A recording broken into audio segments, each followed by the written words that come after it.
Thank you very much.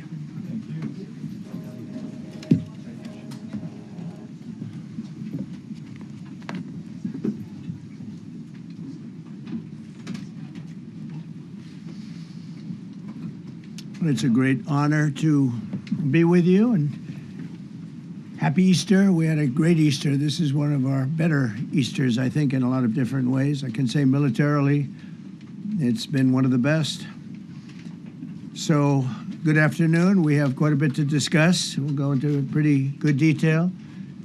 And we have the people that are most involved. We'll give you exactitude. And we're here today to celebrate the success of one of the largest, most complex, most harrowing combat searches. I guess you would call it a search and rescue mission ever attempted by the military.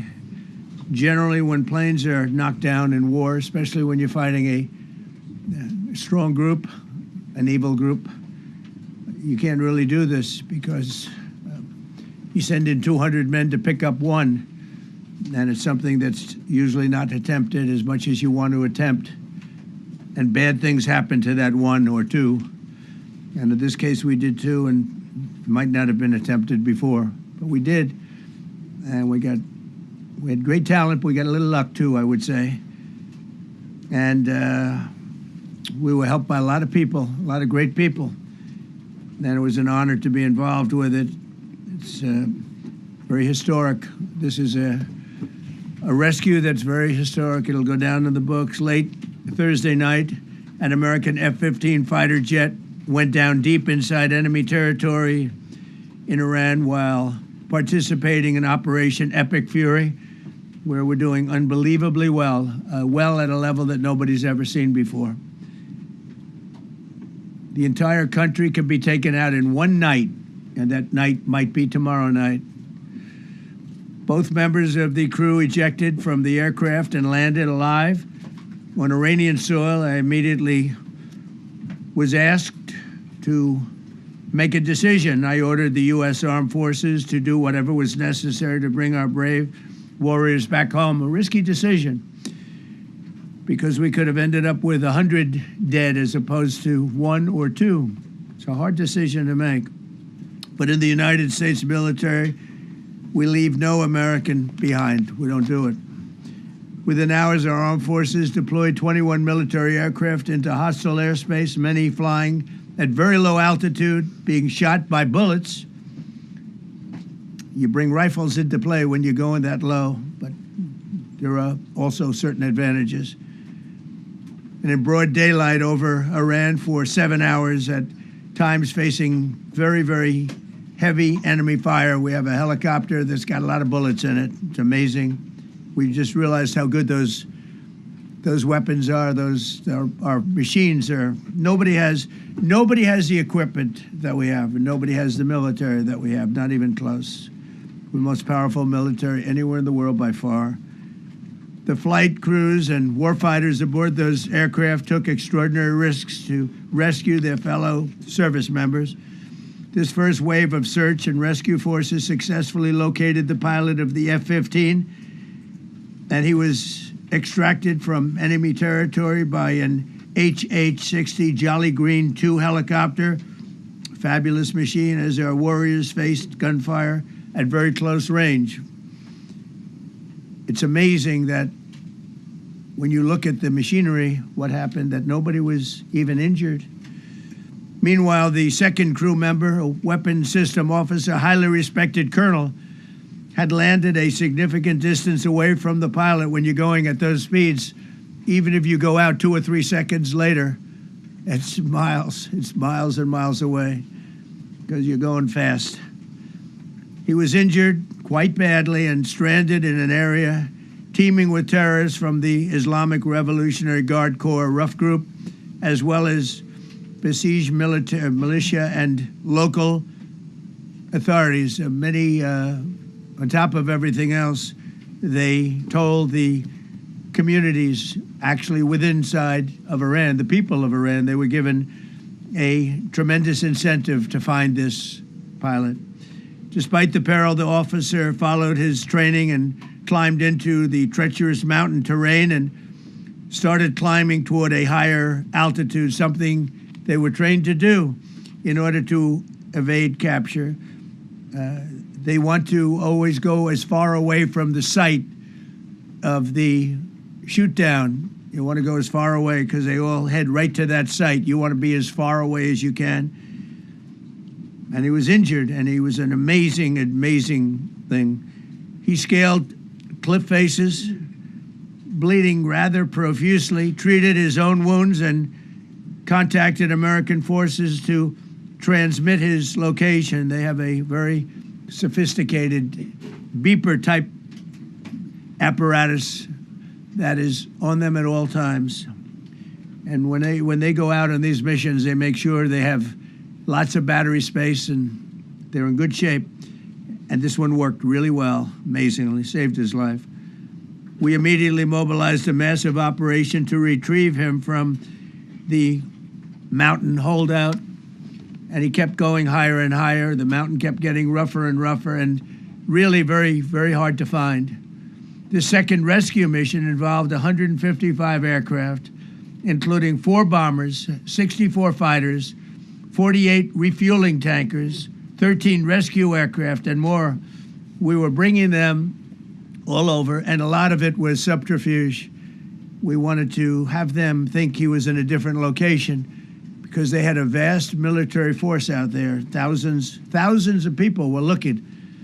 So we wanted them to look in different areas, so we were scattered all over like we were right on top of them. We had 7 different locations where they thought, and they were very confused. They said, well, wait a minute, they've got groups here, they've got groups there. It's an amazing thing. I was listening to these great people, these great generals. General Raisin Kane was amazing, and Pete Hegseth was amazing. But I listened to the whole thing. It was pretty amazing. So they had all these different sites where everybody thought he was located. We think we have him over there because they have 9 planes circling a little area that's 25 miles down the coast. So in a breathtaking show of skill and precision, lethality and force, America's military descended on the area, the real area, engaged the enemy, rescued the stranded officer, destroyed all threats, and exited Iranian territory while taking no casualties of any kind. The heroic F-15 weapon system officer had evaded capture on the ground in Iran for almost 48 hours. That's a long time when you're in tough shape and when you're bleeding. It's a long time. When we left, as you probably know, we had 2 large planes, pretty old planes that carried a lot. We needed a lot more equipment going in than coming out, obviously, because going in, we needed to be able to scale mountains, and we had a lot of equipment. But the sand was sandy, wet sand, so we thought there may be a problem taking off because of the weight of the plane, and then we also had all the men jumping back onto the planes, and they got pretty well bogged down, and we had a contingency plan, which was unbelievable, where lighter, faster aircraft came in, and they took them out. We blew up the old planes. We blew them up to smithereens because we had equipment on the planes that, frankly, we'd like to take, but I don't think it was worthwhile spending another 4 hours there taking it off. So we didn't want anybody to have, we have the best equipment anywhere in the world. We didn't want anybody examining our anti-aircraft and other equipment. So these were large planes that were old and pretty old, and we blew them up, and we had faster, lighter planes come in, and they were able to land on the sand. We needed the bigger planes because we had so much equipment that we needed. We took 3 helicopters over there, which were very strongly used and couldn't have lived without them. They performed unbelievably well. And if you'd see it, you wouldn't believe it. They came off the plane, and these guys had them, the rotors were off. They rebuilt these helicopters in less than 10 minutes. And that was one of the more amazing things. These are helicopters, small, unbelievably powerful, but small, very small, so it can get into certain areas. And they got them off the plane, and they rebuilt all 3 of them in a matter of I would say less than 10 minutes. It's pretty amazing what the genius of these people. Who would think that? You'd think it would take 5 days to build them. And in some companies, it would take 5 days, and they wouldn't do it well. But they served us well. As Commander-in-Chief, I never forget the extraordinary risk taken by the warriors that we send into battle, and the genius. I mean, think of it, having a contingency of 3 planes waiting because we think the sand is so bad that we probably won't be able to take off. And the planes really got bogged. This was not much of a runway. This was a farm, not a runway. It's a farm, but it did the trick. But to have a contingency as opposed to having to wait 2 days, can you imagine, right in the middle? This was central. This was right, you would call it central casting if you were doing a movie for location. And probably the toughest area of Iran where we'd be sitting there. So these planes came in, those pilots came in so fast and so quick and got out of there. Everybody got aboard and just got 15-minute intervals. One load out, one load out, one load out. It happened, and we were watching, and we said, "That's amazing." In many ways, I was almost more impressed by the contingency that we had than the fact that if we would have had a runway or decent soil. But it was an amazing thing. But we thank God for every single one of them.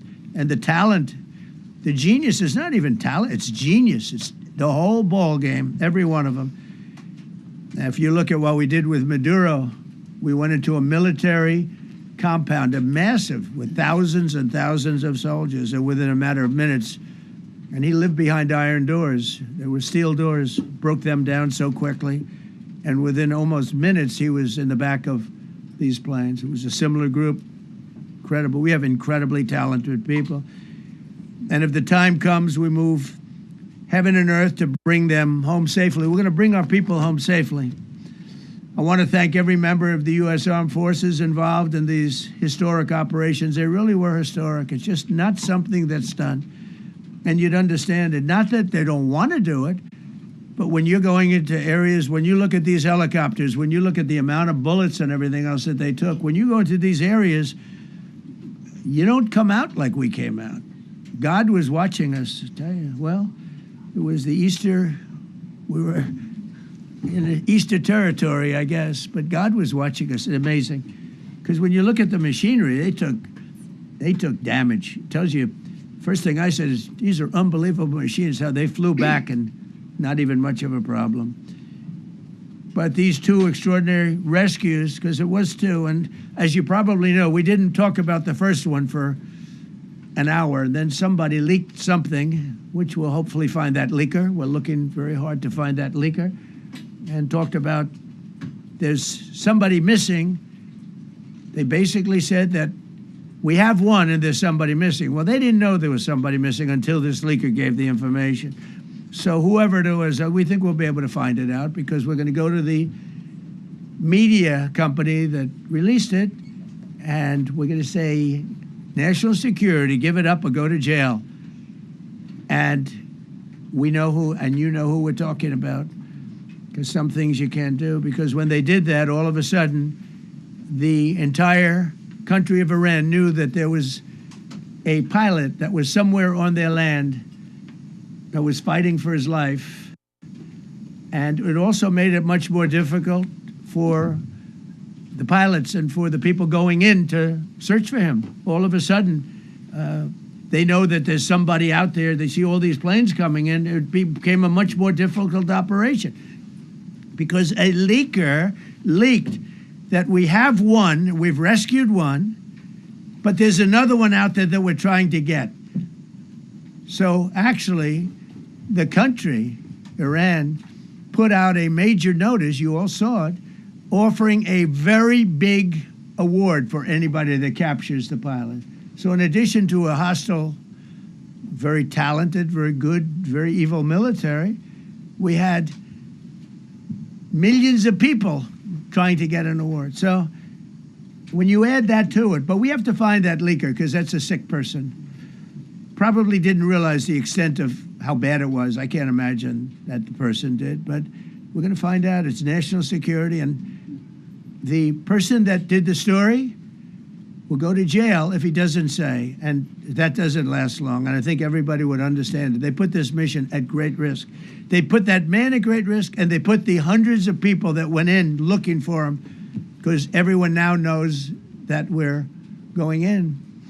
Over the past 37 days, America's armed forces have carried out more than 10,000 combat flights over Iran, unheard of, striking more than 13,000 targets. The F-15 we lost last week was the first manned aircraft downed by the enemy in this entire operation, with thousands and thousands of flights. They got lucky. It was a lucky hit.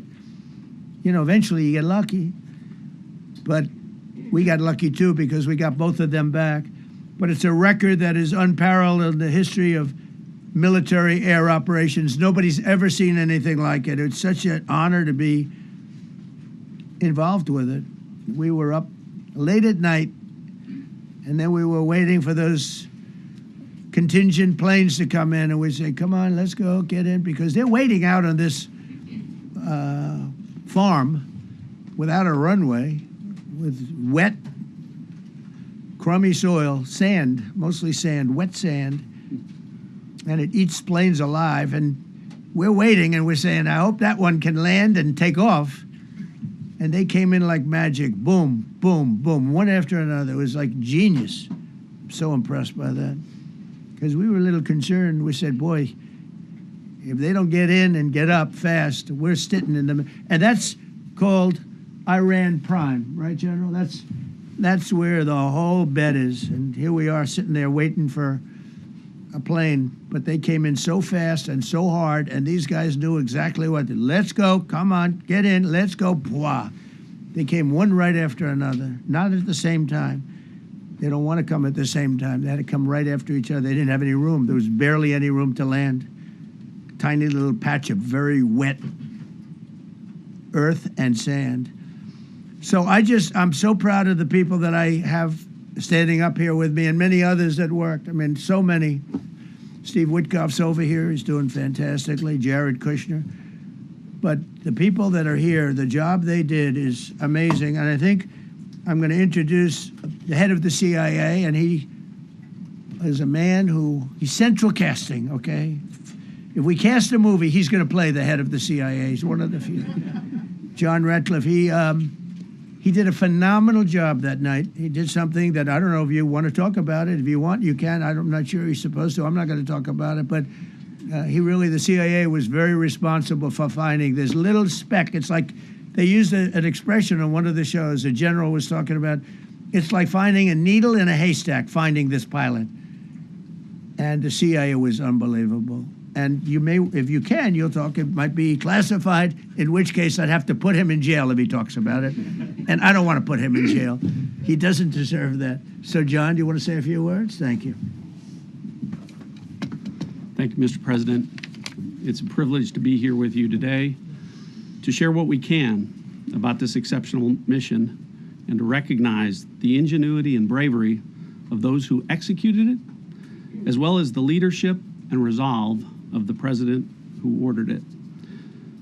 One thing that has been clear to me in this role is that the flawless military operations that the Department of War is known for are hostage to flawless intelligence.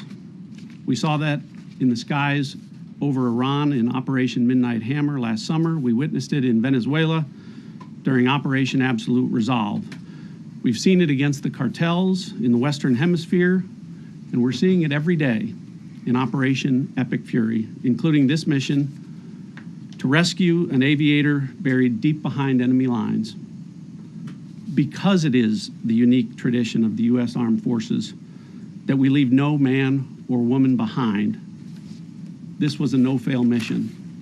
That was the spirit in which the president put us to work, and we were determined not to let him down or our airmen down. As an agency, the CIA possesses unique capabilities that only the president can deploy. Some of these capabilities fall under covert action authorities. And because covert means exactly that, I'm not going to be able to tell you everything that you want to know.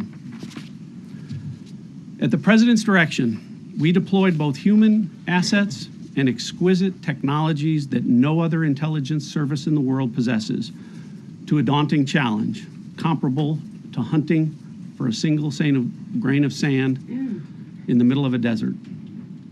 This was also a race against the clock, as it was critical that we locate the downed aviator as quickly as possible, while at the same time keeping our enemies misdirected. For that reason, in addition to the human and technical assets deployed by the President to find our airmen, CIA executed a deception campaign to confuse the Iranians who were desperately hunting for our airmen. On Saturday morning, we achieved our primary objective by finding and providing confirmation that one of America's best and bravest was alive and concealed in a mountain crevice, still invisible to the enemy, but not to the CIA. That confirmation was relayed by Secretary Hegseth to the President, and the operation quickly moved to the execution phase. Following the successful exfiltration on Saturday night, our intelligence reflects that the Iranians were embarrassed and ultimately humiliated by the success of this audacious rescue mission. When the President asked me to lead the CIA, he made it clear: get back to basics, no politics, no agendas, tackle the hardest problems, and execute the toughest missions. This President is about results, and now that's what his CIA is about too. The professionals at the agency and at the Department of War deserve immense credit for their flawless execution during this daring mission. Their skill, creativity, and courage are unmatched on the battlefield wherever they step. But none of that matters, and all of that is wasted without a president with the political courage to put them into action. Mr. President, I've had the privilege of seeing you act with political courage in the best interest of the United States up close on a daily basis, and I'm grateful that this successful mission has given the American people a window into that as well. The Secretary and Chairman will tell you that our service members' confidence is boosted by a Commander-in-Chief who has their back the same way they have yours. And I know that the confidence of CIA's officers is boosted by the knowledge that their work is informing a president who's not afraid to make the hardest decisions when the stakes are highest. And to the American people, your confidence should be boosted by knowing that the security of the nation is in the hands of a president who's willing to take on problems that have confounded both sides of the political aisle for nearly half a century. It is an honor to serve under a leader who just proved that you can believe him when he says, no matter what, we will leave no one behind. We will come for you. Thank you. Thank you.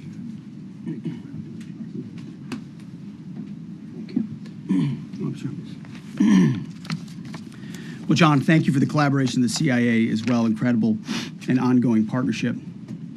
Ladies and gentlemen, fellow Americans, and especially the brave warriors in our armed forces, over this Easter weekend, the United States military has once again proved why we possess the greatest fighting force the world has ever known. In two extraordinary combat search and rescue operations deep inside enemy territory in Iran, our warriors executed missions of breathtaking skill, courage, and precision. When our warriors are unleashed, as this president has allowed them to be, they are unstoppable. When American airmen were down behind enemy lines, our forces and our president did not hesitate. Special operators supported by elite air crews and intelligence professionals moved swiftly and decisively into treacherous mountain terrain under the constant threat of Iranian forces closing in. Ultimately, it was an impotent Iranian threat. And today, as the CIA director mentioned, Iran's military, and we know this, is embarrassed and humiliated, and they should be. Now, these are not routine operations. They were high-risk, high-stakes missions conducted in the heart of enemy territory. This was not just barely into Iran. This was deep into Iran. involving coordinated strikes to suppress threats, deception tactics to protect our teams, and full synchronization across air, ground, and special operations. The Iranians are still asking themselves right now, how did the Americans do this? One downed airman evaded capture for more than a day, scaling rugged ridges while hunted by the enemy. When he was finally able to activate his emergency transponder, his first message was simple, and it was powerful. He sent a message, God is good.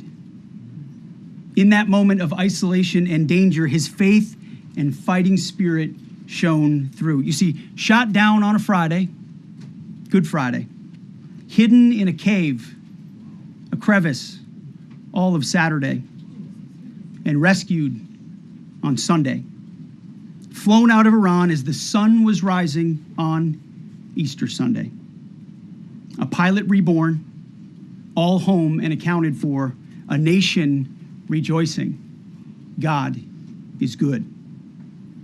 Despite incoming fire and unforgiving conditions, our troops brought every American home. No American lives were lost. We leave no man behind, and that is not luck. It's the result of unmatched training, superior technology, an unbreakable warrior ethos, and sheer American grit. Our special operators, pilots, and support crews performed with near perfection under fire, and they were lethal. Just ask any Iranian soldier who dared attempt to get anywhere near that pilot before or during that mission. Death from above. Our troops turned a potential tragedy into a resounding demonstration of American resolve and capability. That's what excellence in uniform looks like. But make no mistake about it, none of this would have been possible without the courageous leadership and ironclad determination of President Donald J. Trump. From the moment our airmen went down, President Trump made it clear we will leave no one behind. The first mission, the first of two, was an audacious daylight thunder run right up the middle. It was authorized in less than 2 hours from that pilot going down when we knew where he was. And it was authorized in the middle of the night, because anybody that's worked for this man knows he's up in the middle of the night. Authorized immediately, without hesitation, audaciously. The second mission, as soon as we knew where that pilot was, and John was certainly helpful in that, also executed immediately. You know, I looked up at my screen when the final mission was complete inside our SCIF, our secure facility. And we have a running VTC, a running coordination cell. And the top of it read 45 minutes and 45 hours and 56 minutes. For 45 hours and 56 minutes, we held that call open for coordination. From the moment our pilots went down, our mission was unblinking. The call never dropped, the meeting never stopped, the planning never ceased. The president demanded rapid, decisive action. He backed our military with the full weight of his resolve, refusing to let enemy propaganda or tactical setbacks deter us. His leadership ensured that every lethal and non-lethal resource was brought to bear, that our forces had the authorities and the support they needed to succeed. When the president says he has the backs of our warfighters, he means it. And it means a great deal, and it's a big difference on the battlefield. President Trump understands that peace through strength is not a slogan. It is a doctrine that saves American lives. His unwavering commitment to rebuilding our military and restoring the warrior spirit has paid dividends in missions just like this one. Under his command, America projects power with confidence and brings our people home with victory. And that continues today, by the way.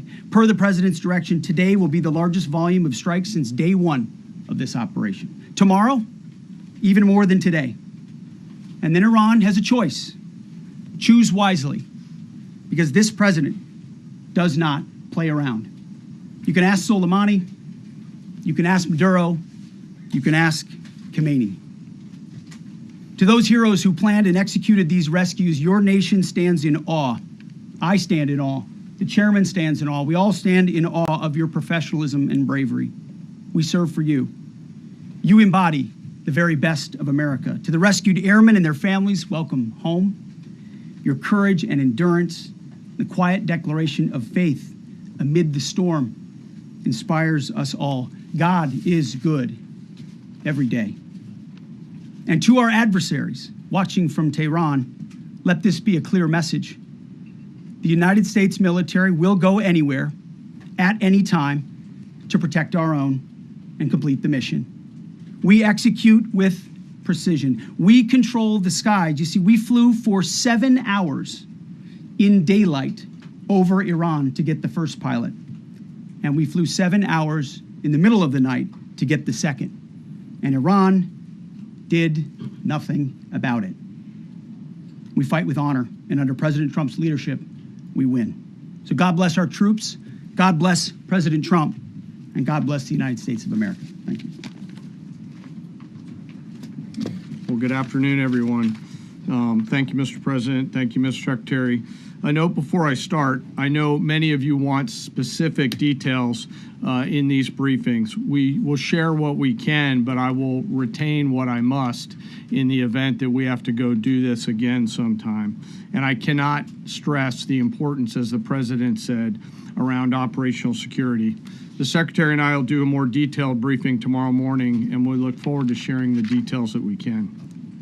On Thursday, 2 April at 10:10 p.m. Eastern Time, 4:40 in the morning, local Iran time, the Joint Personnel Recovery Center, which handles the Central Command area of responsibility, declared an isolated personnel recovery event for a U.S. Air Force F-15E Strike Eagle, call sign Dude 44, which was down in hostile Iranian territory. The pilot and weapons system officer had both safely ejected and were isolated behind enemy lines. Following confirmation of active rescue beacons and on the direction of the Secretary and by order of the President, a rescue operation was launched with the stated purpose of bringing both Americans home safely. As the Secretary said, several hours later on the morning after positively locating the front seater, call sign Dude 44 Alpha, and aware of an aggressive ongoing search by the enemy, a U.S. Central Command plan was approved by the Secretary and the President. Shortly thereafter, a U.S. Air Force Combat Search and Rescue Task Force comprised of A-10 Warthogs in their Sandy role, and I'll describe what that is in a minute, HC-130 Combat King 2s, HH-60 Jolly Green 2 helicopters, and Air Force Special Warfare Airmen, a package comprised of combat rescue officers and pararescueman operators, audaciously penetrated enemy territory in broad daylight to find, fix, and recover Dude 44 Alpha from behind enemy lines. This was an incredibly dangerous mission, an incredibly dangerous undertaking, but a filled promise made to every American warfighter that you will not be left behind.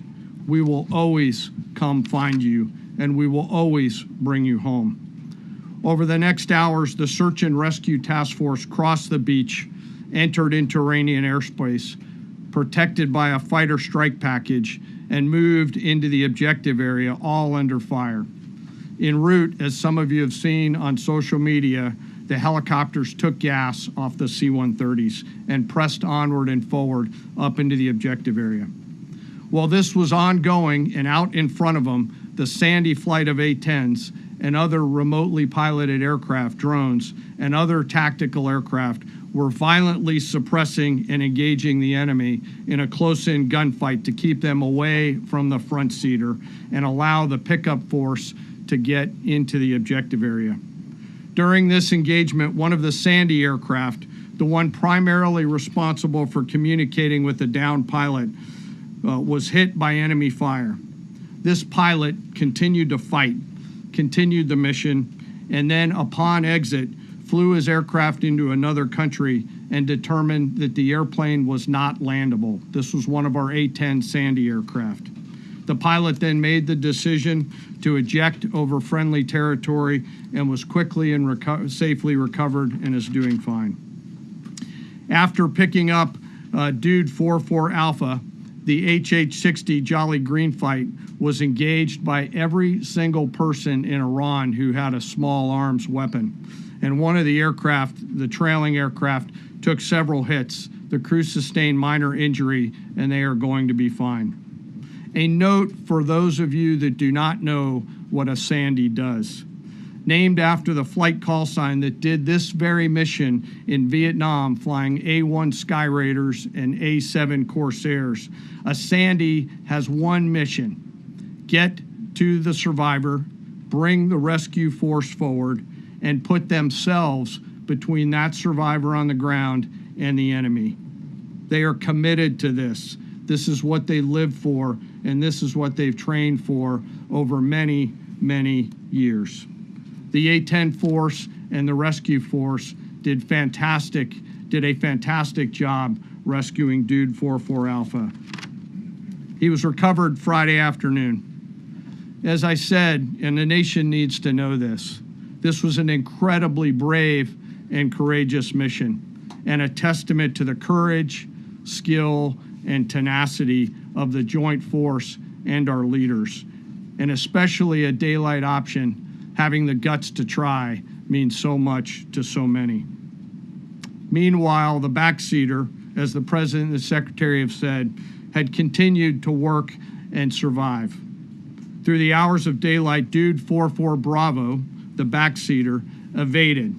Using every means available, the efforts of the United States military, the Central Intelligence Agency, and others were attempting to find and locate with precision Dude 44 Bravo, the backseater. A note on the backseater and the front seater.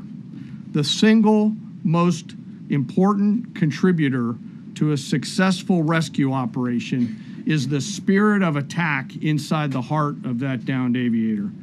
Their will to survive, their will to evade, their will to recover is everything. In this case, the backseater's absolute commitment to surviving made much of our efforts possible. On Saturday, 4 April, after establishing positive communications with the backseater, we learned, as the President said, that he was injured and actively evading enemy forces. And thanks to our interagency partners, we were able to get eyes on his location and positively ID him. Throughout this entire time, the enemy force continued to search for 44 Bravo, and the joint force continued to strike them over and over and over again. Fighting off marginal weather in Iran and the enemy's search for a second time on Saturday, at the recommendation of the CENTCOM commander and at the approval of the Secretary and the President, we launched a rescue task force to recover Dude 44 Bravo. Again, this came to the President and the Secretary for approval, this time with a much larger force package based on the time that the enemy had to prepare to find 44 Bravo. Again, this force was protected by A-10 Warthogs using the Sandy call sign. And this force had one single mission: do everything they can to bring an American home. This meant having a plan, being prepared to execute that plan, and, more importantly, being prepared for multiple, simultaneous contingencies.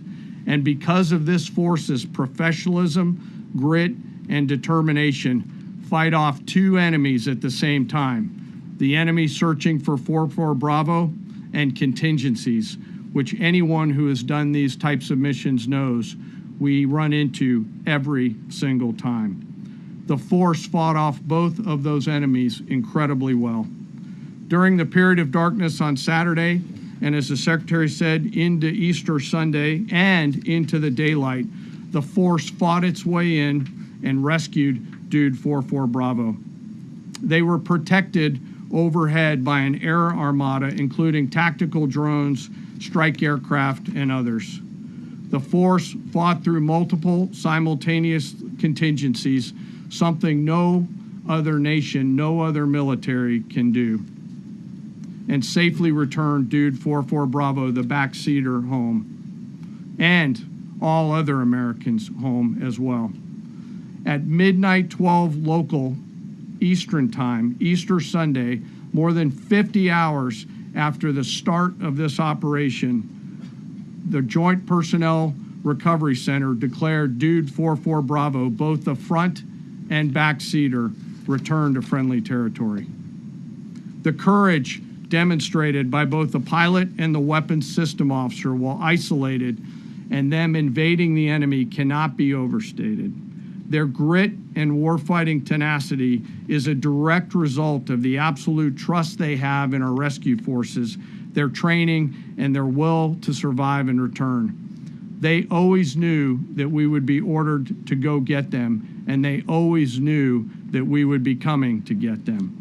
These two operations reflect our nation's most sacred obligation to our military service members. We leave no one behind, bless you. It also perfectly captures the first truth of our Special Operations Forces, that people are more important than hardware. That is the standard we live by, and the rescue forces that execute these missions operate under a clear motto: these things we do that others may live. Their actions were a direct embodiment of that commitment to others, and I could not be more proud of each and every one of them today. As the Secretary said to our enemies, this operation serves as a clear reminder of the capability and will of America's joint force. The United States of America will recover our warfighters anywhere in the world, under any conditions, when we want to. We will always bring overwhelming skill and firepower. To every member of the Joint Force, our interagency partners, the leadership at CENTCOM, and our leaders at the department and above, thank you. I'm proud of each and every one of you and thankful to our deployed forces and their families. And lastly, and most importantly, to Dude 44, welcome home. Job well done. Thank you.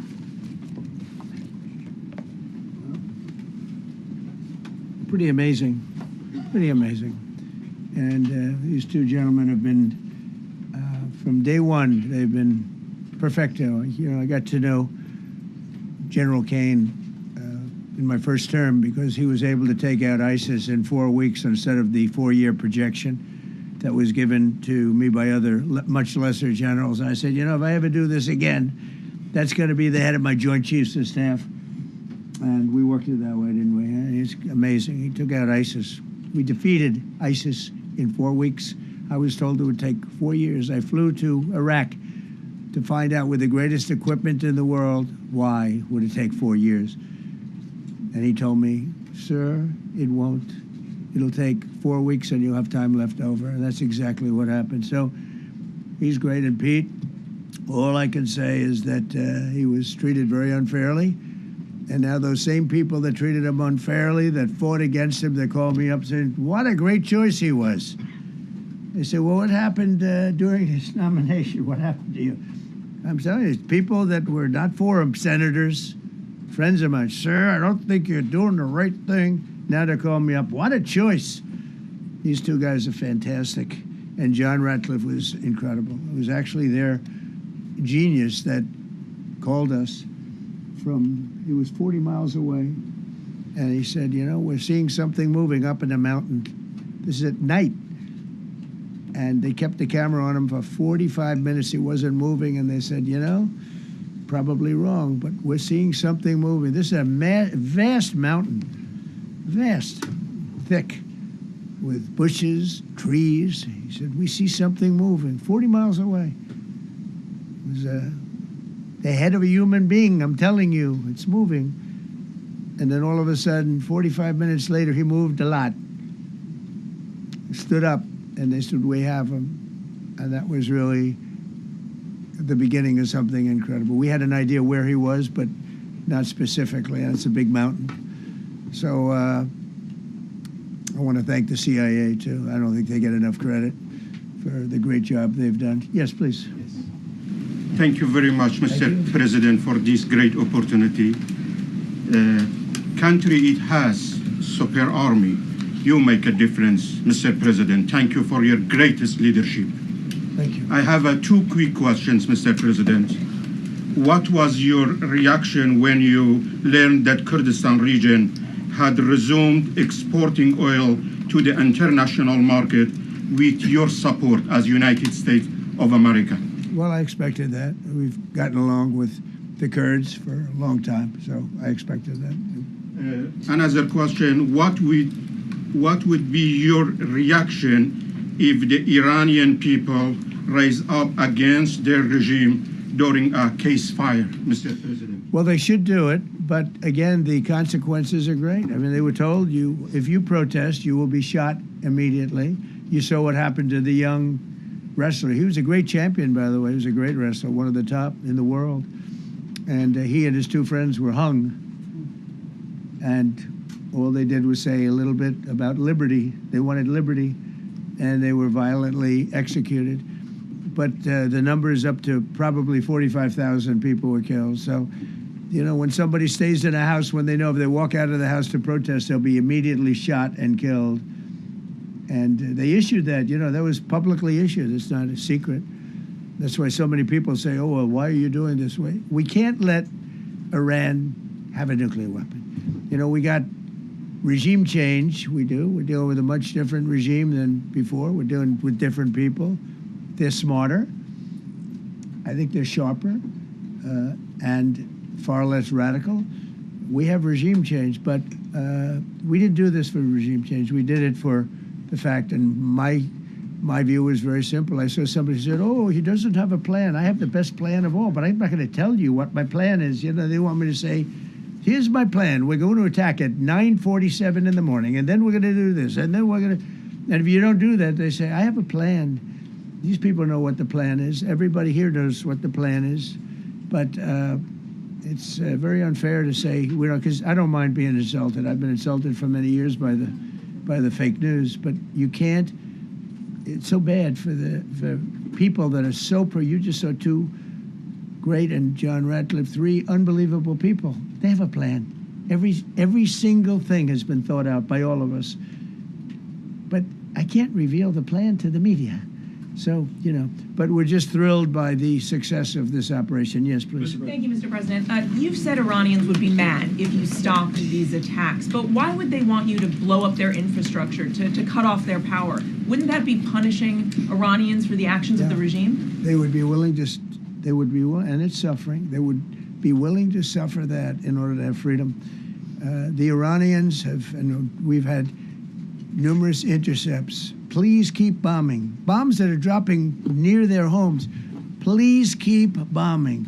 Do it. And these are people that are living where the bombs are exploding. And when we leave and we're not hitting those areas, they're saying, please come back, come back, come back. These are the people. I don't know what they do. All I can tell you is they want freedom. They have lived in a world that you know nothing about.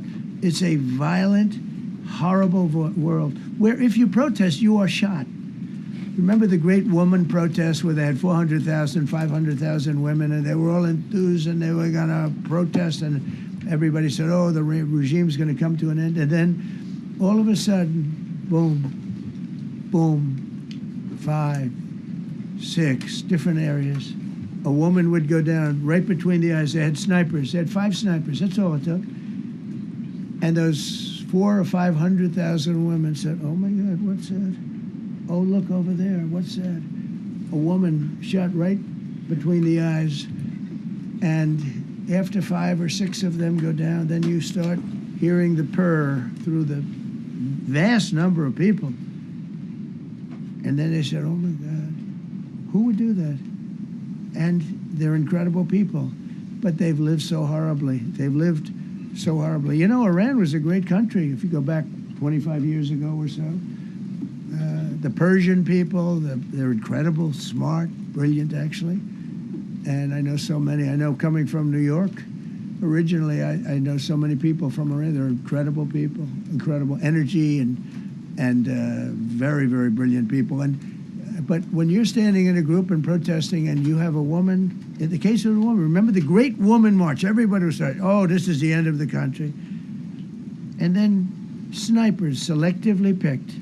Every single one was shot right between the eyes from a long distance. They were on top of buildings. Nobody even knew where they were, where they're coming from. This wasn't like a machine gun, which is also very bad. They've done that too. They did that recently. This was snipers sitting on the top of buildings, aiming and hitting women. And when they see people go down, and all of a sudden there's a riot in the reverse direction, and they never came out again. And a lot of the news doesn't talk about that. They talk about, oh, women's rights. You want to see women's rights? You're not going to see it there. It's amazing when I see some of the stupid people like, AOC +3, all that group. They talk about, oh, freedom for Iran. They don't tell you the real facts. Women, men, gays. How about gays for Iran? They kill the gays. They throw them off buildings. So I wonder what's going on. I can only say this. They want us to keep bombing, even if it jeopardizes, because their life is in much greater danger. They want freedom for Iran, but it's very hard for them to protest. I actually tell them, I said, don't go out. I fully understand. Nobody in this room would go out. I don't think there's any, because frankly, it's not a question of bravery. We're all brave, right? You're brave, I'm brave, we're all brave. But we're also intelligent. If you have people shooting at you, expert shots with the best rifles you can get, and hitting you right between the eyes every single time, and you're looking here and you're seeing and you're looking here, you're out of there. I don't care who it is. Please. Mark Meredith, Fox News. I know that. Oh, thank you. How would I know that? Go ahead. America's watching. No. Good job. Can we go back to the weekend? First off, was everyone on board with the operation, or were there people that were trying to talk you out of going through with the operation this weekend? Not everybody was on board. Somebody else within No, you? there was military people, very professional, that preferred not doing it. These two were totally on board, which was very important. If they weren't, I would have had a little difficulty. But no, there were military people that said, you just don't do this. You don't go into the heart of a very powerful military. This is, hey, you have countries and countries. You have some countries where military is not their strong suit. This whole thing is militarized like nobody's ever seen before. Half the people are wearing uniforms. And we had people within the military. Usually it's not done. That's one of the reasons. I was surprised. Somebody said it's the only time it's ever been done. I said, that's not possible. But it is possible, because you're going into hundreds of thousands of soldiers along the path. I mean, look at some of the helicopters, how they got hit. So, yeah, there were people within the military that said it's a wise. And don't forget, how many men did you send altogether, approximately, for the operation? I'd love to keep that a secret. Okay, well, but I will tell you the number. I'll keep it a secret, but it was hundreds and hundreds of these people. It's pretty good. Is he central casting? But hundreds of people went into this journey. Hundreds of people could have been killed. Forget about the equipment. A lot of equipment. Nobody cares. Hundreds of people could have been killed. So we had people that were within the military that said this is not a wise, and I understood that, but I decided to do it. Was there a point that that you were thinking there's too much on the line, and somebody was saying maybe we abort this now and wait? I mean, given the resource, like the general said, it seemed like there was so much on the line here. You must have been thinking, well, this could have completely changed. So the next the 3 first years. one, which was in many ways as dangerous as the second, I guess it gets, because we're flying over daylight. We're the best at the world at night. We have goggles that nobody. We have goggles. I've tried them. They're unbelievable. I see better with the goggles at night than I see without them during daylight. I mean, daylight today, we have a beautiful day. You see just as well with goggles. In many ways, it's enhanced. So we have the best in the world. So it's much safer for us to do it at night, whereas other people, no other country has that capability. They don't have that particular piece of equipment like we do. But when I was told flying and in daylight, I think we flew 7 hours over Iran, and that's a long time, over unbelievably hostile territory where they have nothing but weapons. We took out their anti-aircraft, which is great. We took out their radar, which is great. We took out a lot, but they still have, what hit this one was a handheld shoulder missile, heat-seeking missile. So it's not like, they're totally whatever. And they have probably a little luck, because you got to get lucky. but they shot it, and it got sucked in right by the engine. But these guys were out of there. They were great. Their timing was great. But no, I was told that this is a very dangerous mission. I understand. They didn't say it's a foolish mission. They said, we're going to be sacrificing hundreds of people do this. This is, you have tankers that are flying over this area so that because the flight was so long, they had to refuel. It's a very dangerous mission. I just felt it was worth it. If you would have told me that we would have been successful, gotten both, and nobody was even essentially injured, I would have said that would be impossible. Yeah, please. Mr. President, thank you very much. Thank you, sir. I'll come back to you. Okay, thank you. Given that you are now dealing, you say, with a more reasonable, less extreme leadership in Iran, what does that mean for the protesters, for the human rights movement in that country after this conflict? Well, What's your positive. expectation? Yeah, if they assume control, if we do something and they assume control, I think it's very positive, a big step. I don't think you'd see the radicalization that you have seen in the last. Look what happened. Women are being executed because they're not properly clothed, they say. They're not properly clothed, and they execute the women. They shoot them right on the street. No, you have a much different group of people. Now, I'm not saying we are dealing with them. Essentially, they have till 8 o'clock tomorrow night, Eastern time.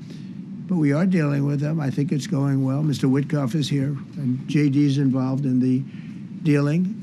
Mr. Witkoff is sitting right here, and I think it's going fine, but we'll have to see. You have to understand, we've been dealing with these people for 47 years. I'm standing here with a much more powerful Iran as of a month ago, not anymore. Right now, they are decapitated. But I'm standing here a month ago with a much more powerful Iran than it was at any point during 47 years. This should have been handled by 7 presidents, a lot of presidents. And those presidents are saying now, every one of them to their friends, we should have done this a long time ago. So it's not something I like doing. It's very dangerous, and we're getting them at the height of their strength. If I didn't terminate the Barack Hussein Obama Iran nuclear deal, they would have had don't forget, that was a path to a nuclear weapon. Remember this. He chose Iran over Israel, pure and simple. How Israel can vote for a Democrat is if you're Jewish in New York City or any place else in this country, and how you can vote for a Democrat is unbelievable, because he chose Iran, a very hostile Iran. Remember when he filled up a 757 with cash, billions of dollars of cash, and he sent it over to them. Then they gave them tens of billions of dollars. He chose Iran over Israel, and really the Arab world, if you look, because, the other, Saudi Arabia, Qatar, UAE, you take a look. I can add Kuwait, and I can add Bahrain, and you can add others. He chose such an unlikely candidate. Nobody could believe it. Frankly, if you're going to choose between Iraq and Iran, he should have befriended Iraq. He went in the exact opposite direction of all thinking, and he made a terrible mistake. But that was a road to a nuclear weapon. And when I terminated that, everyone said, oh, he terminated it. It was one of the best things we ever did, because he had a road to a nuclear weapon. And it was a very short-term deal. Countries don't do 10-year deals. Countries do hundreds of years. You don't do a 10-year deal. For a country, this isn't, you're a landlord and you're renting a store on a certain street, and you give somebody a 5-year or a 10-year lease. This is a country. It was a short-term deal. It was ready to expire. I terminated it before it expired. It took a lot of heat, and it was one of the best things I ever did, because he would have had a nuclear weapon. Then he would have had another nuclear weapon, had those beautiful B-2 bombers not gone in 8 months ago and obliterated that site. And by the way, the word is obliteration. CNN said, well, maybe it wasn't complete. It was so complete that they still haven't been able to get it. It was obliteration. But if we didn't hit them, that was a courageous decision, too, because we had all those planes flying in at night with very little cover, unbelievable stealth planes, and they were able to do their job. If we didn't do that, Iran would have had a nuclear weapon at a high level, either one of those two instances. And if they did, in my opinion, I told this to Bibi Netanyahu yesterday, Israel would have been extinguished. Large portions of the Middle East would have been extinguished, whether it's Saudi Arabia, Qatar, UAE, or others. And you saw that with thousands of missiles raining down upon them. They didn't think they were going to be hit. They thought they'd be watching us fight. And all of a sudden, UAE got hit by 1,500 missiles. He would have taken them out also. And they were powerful. If I didn't come along and terminate the Obama deal, which was terrible, the Iran nuclear deal was a road to a nuclear weapon, a big one, unlimited, legally. I terminated it without even much thought. It was so easy. I terminated that, and then the B-2 bombers. And I did one other thing. I had killed Qasem Soleimani, who was an evil genius. And the reason I did it, I heard he was going to knock out 5 of our military bases. And had he lived, I believe we would be fighting perhaps a different Iran right now, because he's never been replaced, you know. And I did one other, but this one was not picked up. Osama bin Laden. If you read my book, I said you got to take him out 1 year before the World Trade Center came down. So I wish you'd read the book. But you, as a president, to be a good president, I believe you have to have good instincts. And a lot of this is instinct. Yeah, please. Thank you so much for taking my question, Mr. President. Mr. President, last week you suggested that Europe should take the lead on reopening the Strait of Hormuz. Has circumstances changed now that you're issuing a direct 48-hour ultimatum? And secondly, would a new ceasefire include Israel, or would it just be between Iran and the US? I can't talk about ceasefire, but I can tell you that we have a active, willing participant on the other side. They would like to be able to make a deal. I can't say any more than that, but they'd like to do it. Mr. President, thank you so much. You've listed the goals. Excuse me. Please, go ahead. You've listed the goals. Thank you, Mr. President. Who are you with? Who are you with? My name is Dia Kurda. I'm with the largest Kurdish media outlet, Rudaw Media Network. It's based in Iran. Go ahead. Mr. President, you said before that you don't want the Kurdish forces to enter Iran and be harmed. Do you still want them to stay away?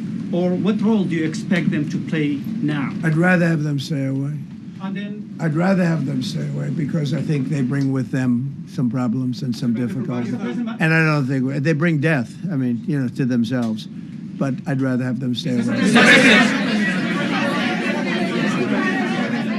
Go ahead. Thank you, Mr. President, for the question.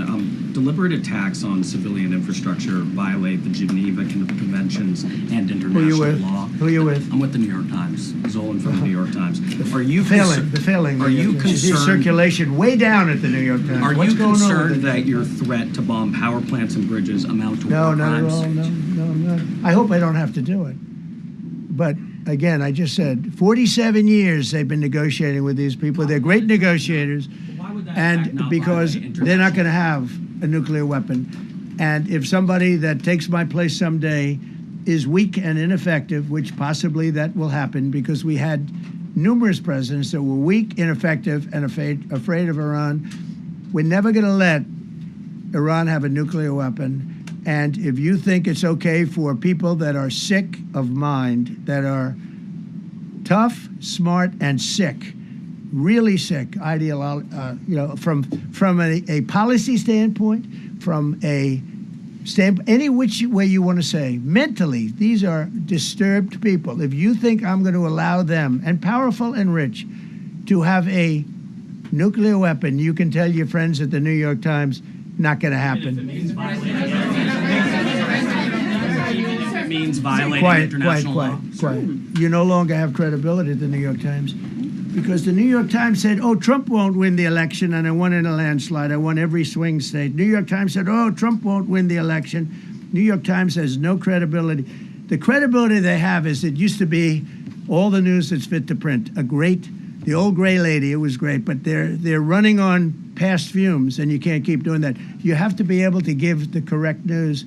And people like you, who I know, are fake. You're fake. Go ahead, please. Your messaging on the war has moved from the war is coming to an end to war going to be bombing Iran to the Stone Ages. Right. And we've heard a range of those Sure. kind of messages. So which is it? Are you winding this Can't down tell you. or are you escalating I can't tell it? you. I don't know. I can't tell you. Depends what they do. This is a critical period. They have a period of, well, till tomorrow at 8 o'clock. I gave them an extension. They asked for an extension of 7 days, right? I said, Steve, give them 10 days. 10 days is up actually today, so I gave them 11, I guess, indirectly. I thought it was inappropriate the day after Easter. I want to be a nice person. They have till tomorrow. Now, we'll see what happens. I can tell you they're negotiating, we think, in good faith. We're going to find out. We're getting the help of some incredible countries that want this to be ended because it affects them also. A lot of people are affected by this, but we're giving them till tomorrow, 8 o'clock Eastern time, and after that, they're going to have no bridges. They're going to have no power plants. Stone Ages, yeah, Stone Ages. CNN fake news. Are you willing to make a deal that does not include reopening the Strait of Hormuz, or is that now a top priority? I would say it's a very big priority because, see, that's one thing that's a little different than other things. We can bomb the hell out of them. We can knock them out for a loop. But to close the strait, all you need is one terrorist that somehow has a truck loaded with, because you can carry them in trucks, large trucks, a water mine, drop them in the water, and now you tell people that own ships that cost $1 billion to don't worry about the mine. You can do that even just by saying we put mines in the water. So it's not like the rest. We can knock out their military. We already have. We've knocked out their Navy. We've knocked out their Air Force completely. We've knocked out 158 ships in 3 days. We've knocked out even their mine droppers. They don't have any mine droppers anymore, but they put them on other boats, and they could drop them. I'm not even sure they have any mines there, by the way. I'm not sure. I'm personally, they say there might be 8. I don't know. I think there might be none because they're very good bullshit artists. That's why for 47 years they've been bullshitting other presidents, and they haven't done the job.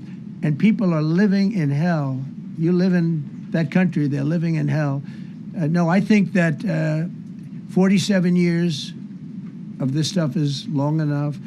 They're at the weakest point they've ever been.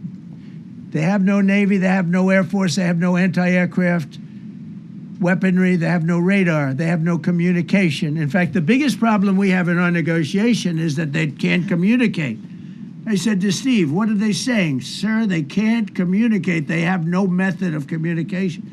So we're communicating like they used to communicate 2,000 years ago with children, bringing a note back and forth.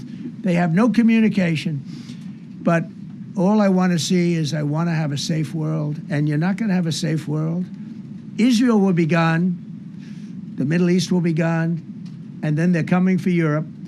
And I have to tell you, I'm very disappointed in NATO, very. I think that NATO, I think it's a mark on NATO that will never disappear in my mind. You know, they're coming to see me on Wednesday. They're going to say, oh, we'll do this, we'll do that. Now they all of a sudden want to send things, you know. But they said it loud and clear at the beginning when I spoke to UK of all. I would have said they would have been the first because they're the oldest. And I say, yeah, I'd love to have a little help.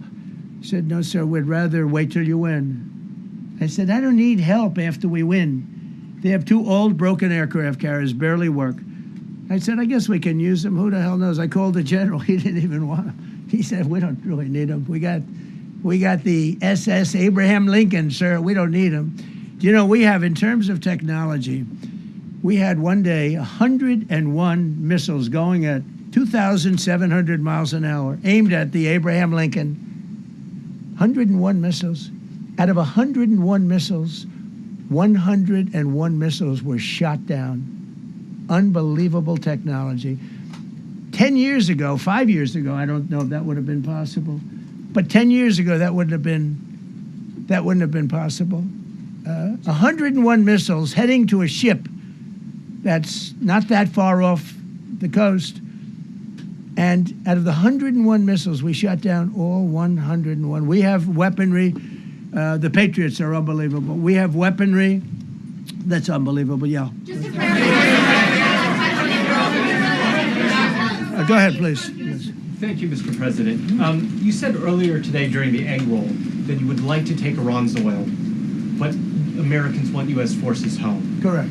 What's that trade-off? If I had my Does choice, it take too if I had my much time? choice, yeah, because I'm a businessman first.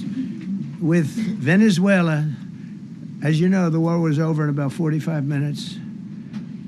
And we have great people running Venezuela, very good people. I mean, the relationship is good. And we are a partner with Venezuela. And we've taken hundreds of millions of barrels, hundreds of millions. Over 100 million barrels already is in Houston, refined and out. And paid for that war many, many times over, many times. You know, the old days, okay? To the winner belong the spoils, go the spoils. And I've said, why don't we use it?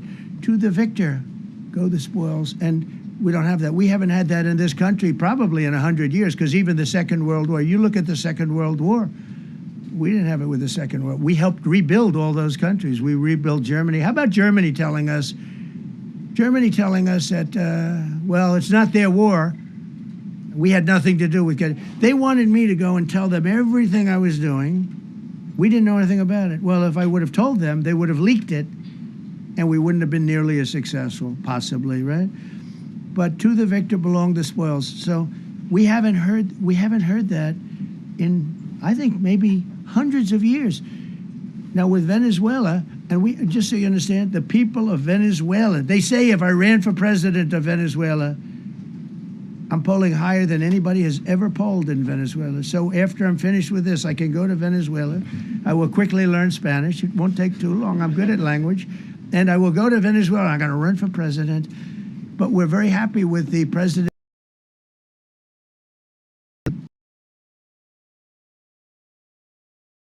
With Iraq.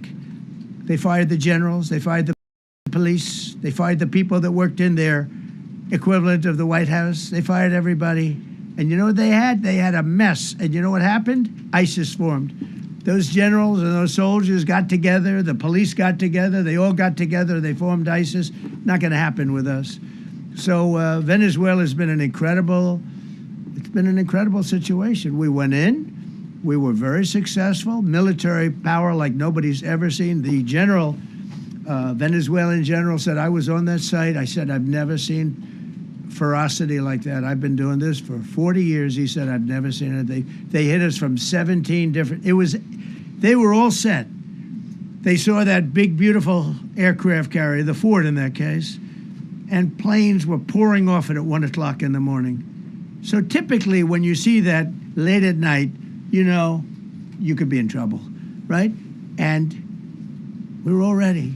They had their equipment. It was Russian. And they had Chinese equipment. It was all set. They were going to give us a fight.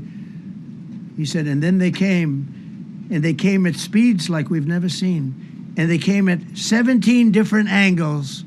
The general and his people, that was a lot of angles. They hit him from every angle. He said, we knew it was over in 3 minutes. We were waiting for them. Their equipment didn't work. And there's a reason it didn't work. Someday we'll explain that to people. They pressed the button, nothing happened. They pressed it again and again, nothing happened. And he said, we knew this whole thing was over in 3 minutes. We've never seen any, he used the word ferocity. The ferocity of these planes from 17 different angles, and it was over. They went inside. And remember, that was on a military base with thousands of soldiers. And those soldiers looked and they said, get the hell out of here. Thousands, we didn't have thousands. We had like 200 people. So we have a great military, and I'll tell you what, somehow this rescue captured the world's attention, more so than normally. You're talking about 2 people, but this rescue captured the world's attention. But we did it in Venezuela. That was amazing, and now we have a very bad man in prison and going to trial. I mean, he released, aside from the drugs, which he was terrible, Maduro released hundreds of thousands of people from jails into our country. Drug dealers, murderers, the worst people in the world were released into our country because we had a stupid president who probably didn't know, and we had a border czar who never went to the border and never once called our great Border Patrol agents, right? Not once, Kamala. She never called the Border Patrol. She never said, how we doing? I used to call the Border Patrol guys every day. You can ask them, Paul, ask any one of them. Brandon, ask them all the time. How are we doing? How are we doing? And we now, I'm proud to say, have a totally sealed border. 9 months, nobody is coming through our border. And nobody even tries because they know they're not going to get through. So we don't have caravans anymore. So maybe 1 or 2 more and we'll be done. Mr. President, are you allowed to, or are you willing to end this conflict with Iran charging tolls for passage through the strait? Us charging tolls? Iran. What about us charging tolls? Is that something you're considering? I'd rather do that than let them have them, right? Why shouldn't we? We're the winner. We won, okay? They are militarily defeated. The only thing they have is the psychology of, oh, we're going to drop a couple of mines in the water, all right? No, we have a concept where we'll charge tolls, okay? I thought you meant us. Your question would have been more accurate if you said us. Go ahead. Thank you very much. So just to clarify, in order for Iran to successfully meet your deadline tomorrow, do they have to make a deal, open the strait, or both? We have to have a deal that's acceptable to me. And part of that deal is going to be, we want free traffic of oil and everything else. Mr. President, thank you very much. You've said glory be to God in this conflict. Do you believe that God supports the United States' actions in this war? I do, because And God is direction? good. Because God is good, and God wants to see people taken care of. God doesn't like what's happening. I don't like what's happening. Everyone says, I don't enjoy this. I don't enjoy it. These two guys don't enjoy it. You know, people say, oh boy, they're so tough. I don't like seeing people killed. I've ended 8 wars. Nobody's ever done it. The person who won the Nobel Prize came to me and said, you deserve the Nobel Prize. She announced that when they announced, they said, goes to Maria. She's a great person, really a good person. She said, no. This is ridiculous. They gave me the Nobel Prize. President Trump ended 8 wars. I could go over every one of them, including India and Pakistan, where the Prime Minister of Pakistan said, President Trump saved from 30 to 50 million lives. That makes me much happier than what we're doing right now. That makes me much happier. We have 1 more to end, by the way. Okay.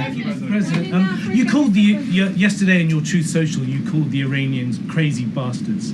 True. What is your response to critics who say that... I don't care about critics. What is your response to critics who say that it is your mental health that should perhaps be examined as this war continues? I haven't heard that.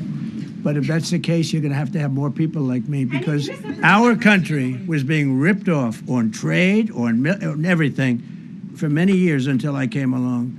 So if that's the case, you're going to have more people. Dasha, go ahead. Dasha, go. You said that very little is off limits in Iran as far as targeting, including power plants, bridges, you've mentioned those. Very little is off limits. Are there certain kinds of civilian targets, though? I'm thinking schools I don't want or to tell you hospitals that. you I don't want say to tell is you off that. limits? We have a plan, because of the power of our military, where every bridge in Iran will be decimated by 12 o'clock tomorrow night, where every power plant in Iran will be out of business, burning, exploding, and never to be used again. I mean, complete demolition by 12 o'clock. And it'll happen over a period of 4 hours if we wanted to. We don't want that to happen. We may even get involved with helping them rebuild their nation. And you know what? If that's the case, the last thing we want to do is start with power plants, which are among the most expensive thing, and bridges. You saw the bridge. The bridge one, we were very close to a deal. And then I got a call from Mr. Witkoff, Mr. Kushner, and JD saying, I think they're breaking the deal. I said, tell them that's okay. Don't worry about it. But tell them to look out their window and watch. And within 45 minutes, I gave the order to knock out the biggest bridge. I gave the order, knock out the biggest bridge in I believe the Middle East, but the biggest bridge in Iran. And within 10 minutes after I gave that order, that bridge was over. So do I want to do that? No. Do I want to destroy their infrastructure? No. It will take them 100 years to rebuild. Right now, if we left today, it would take them 20 years to rebuild their country, and it would never be as good as it was. And the only way they're going to be able to rebuild their country is to utilize the genius of the United States of America. You voiced your displeasure with NATO in the past. Is there a danger to the U.S. not being the de facto of the leader of the alliance, and then other powers within the alliance then getting the decision making when it comes to wars and nuclear weapons? No, it's not a danger. Look, we went to NATO. I didn't ask very strongly. I just said, hey, if you want to help, great. No, we will not help. I said, that's all right. You don't want to help? Because I've always said NATO's a paper tiger. See, NATO's a paper tiger. Putin's not afraid of NATO. Putin's afraid of us, very afraid of us. And he's explained it to me a lot of times. I got to know him very well. I know him very well. NATO's a paper tiger. NATO is us. And when we needed them, we didn't need them, by the way. We didn't need them, obviously, because they haven't helped at all. Just the opposite. They've actually gone out of their way not to help. They didn't even want to give us landing strips. Think of it. And it's not just NATO. You know who else didn't help us? South Korea didn't help us. You know who else didn't help us? Australia didn't help us. You know who else didn't help us? Japan. We've got 50,000 soldiers in Japan to protect them from North Korea. We have 45,000 soldiers in South Korea to protect us from Kim Jong-un, who I get along with very well, as you know. Do you notice he said very nice things about me? He used to call Joe Biden a mentally retarded person, okay? So don't tell me about your stuff. Joe Biden, he said he's a mentally retarded person. He was so nasty to Joe Biden. It was terrible. But to me, he likes Trump. And do you notice how nice things are with North Korea? It's very nice. But we have 45,000 people, soldiers, in harm's way, right next to Kim Jong-un with a lot of nuclear weapons. 45, which should have never happened if a certain president, I'm not going to mention this president because I happen to like him, believe it or not, but if a certain president did his job, Kim Jong-un would not have nuclear weapons right now. But they're all afraid to do their job properly. But just to conclude and just to finish, Japan didn't help us, Australia didn't help us, South Korea didn't help us, and then you get to NATO, NATO didn't help us. There were some countries that did. Now, countries that have been good, now you could also say they're got to be a little bit more involved because they're in the territory, but Saudi Arabia has been excellent, Qatar has been excellent, UAE has been excellent, Bahrain, Kuwait. I mean, Kuwait did shoot down 3 of our planes. The only planes, really, that we lost with friendly fire, they call it. I call it unfriendly fire. They unfortunately didn't know how to use our great Patriots. The pilot said, what kind of a missile's coming at us? Patriot. Boom, they got out. Because they know a Patriot never misses. So they had beautiful Patriots. There were planes heading in their direction. Unfortunately, they decided to shoot those planes. They were our planes. So, NATO is a paper tiger. Now, he's coming to see me on Wednesday, as you know. He's a wonderful guy. Secretary General is great. And Mark Rutte, he's a great person, but he's got... And it all began with, if you want to know the truth, Greenland. We want Greenland. They don't want to give it to us. And I said, bye-bye. Okay, thank you very much, everybody. Thank you.